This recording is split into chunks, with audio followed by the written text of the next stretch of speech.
that we have to as well know that the only resolution is to achieve a two-state resolution, and for us to establish a sovereign Palestinian state with Jerusalem as its capital, and to activate and put into effect the law, or the number 194 resolution of the UN. As well, I call on the Security Council to bear its responsibilities in protecting the Palestinian people and to grant Palestine its complete membership in the Security Council, and to acknowledge Palestine as a sovereign independent state.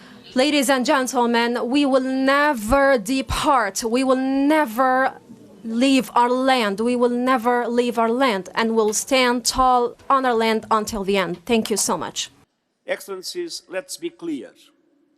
The grievances of the Palestinian people are legitimate and long. We cannot and must not ignore the wider context for these tragic events. The long-standing conflict and 56 years of occupation with no end in sight. But nothing can justify the reprehensible assault by Hamas that terrorized Israeli civilians. And those abhorrent attacks can never justify the collective punishment of the Palestinian people. Institutional humanitarian law, including the Geneva Conventions, must be upheld. Your Excellency, President Abdel Fattah al-Sisi, President of the Arab Republic of Egypt, leader, presidents, and heads of delegations, ladies and gentlemen, peace be upon you all. This conference is convened now in the midst of circumstances that are extremely cruel. Our innocent Palestinian people is facing extreme aggression and hostilities by the military of Israel, which all are inconsistent and violate principles and provisions of the international law. They target without discrimination institutions, hospitals, schools, and centers for hosting surviving civilians that have survived the bombing of their houses. We warn of the danger of displacement of our civilians from their houses, or their displacement from the West Bank or from Jerusalem. We will never accept this forcible displacement, and will stand tall on our land despite the pivotal challenges. From day one, we have asked for the stopping of this barbarous aggression right away, and to open up humanitarian corridors to allow humanitarian and relief aid to get into the Gaza Strip. But of course, the government of Israel didn't allow that. And as well, we warn of the continuation of the assault and aggression of the Israeli military in Jerusalem and the West Bank, and the aggression of extremist groups on Christian and Muslim holy institutions. And of course, we would like to affirm that we are against and that we deplore the killing of innocent civilians from both sides. And we call for the release of hostages from both sides.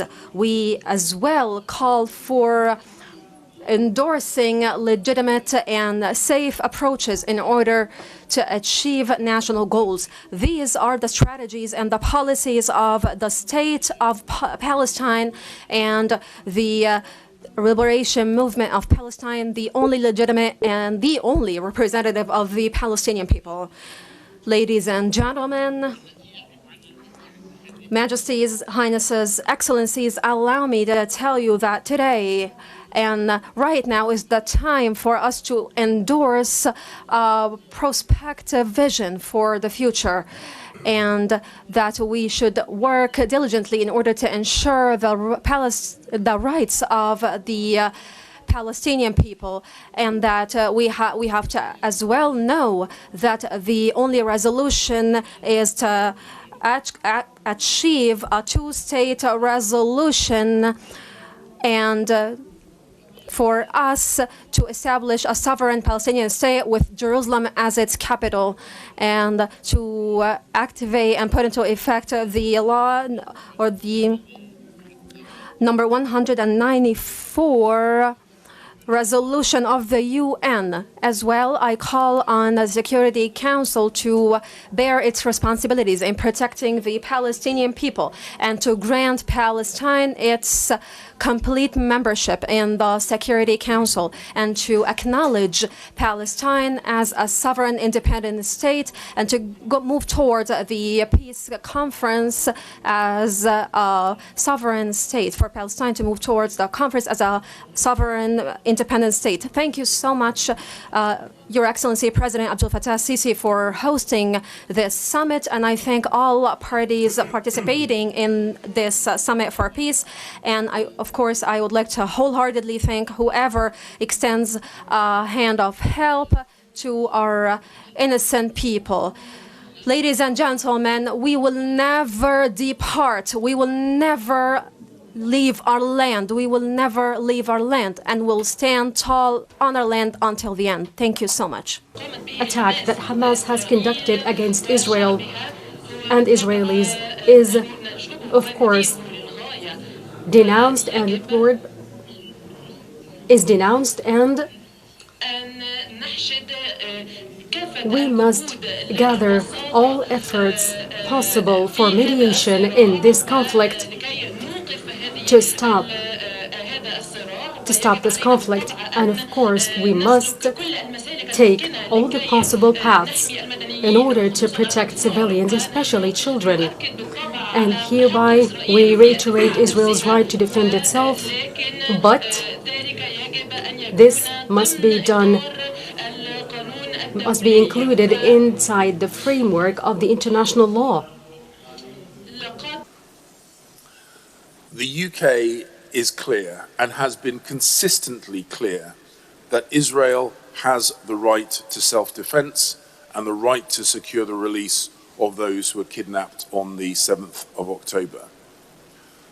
And we are also clear that we must work, and they must work, to alleviate the suffering of the Palestinian people in Gaza, and that their actions are in accordance with international law. Your Excellency, President El-Sisi, Your Majesties, Your Highnesses, Excellencies, we meet in the heart of a region that is reeling in pain and one step from the precipice. A region where it is impossible not to be rocked to the core by heart-wrenching, soul-searing images of suffering. Yesterday, I went to the Rafah border crossing. There I saw a paradox, a humanitarian catastrophe playing out in real time. On the one hand, I saw hundreds of trucks teeming with food and other essential supplies. On the other hand, we know that just across the border, there are 2 million people without water, food, fuel, electricity, and medicine. Children, mothers, the elderly, the sick. Full trucks on one side, empty stomachs on the other. Those trucks need to move as quickly as possible in a massive, sustained and safe way from Egypt into Gaza. A 20-truck convoy of the Egyptian Red Crescent is moving today. And I want to express my deep gratitude to Egypt for the essential role Egypt is playing in this regard. But the people of Gaza need a commitment for much, much more. A continuous delivery of aid to Gaza at the scale that is needed. And we are working non-stop with all parties that are relevant to make it happen. Excellencies, let's be clear. The grievances of the Palestinian people are legitimate and long. We cannot and must not ignore the wider context for these tragic events. The long-standing conflict and 56 years of occupation with no end in sight.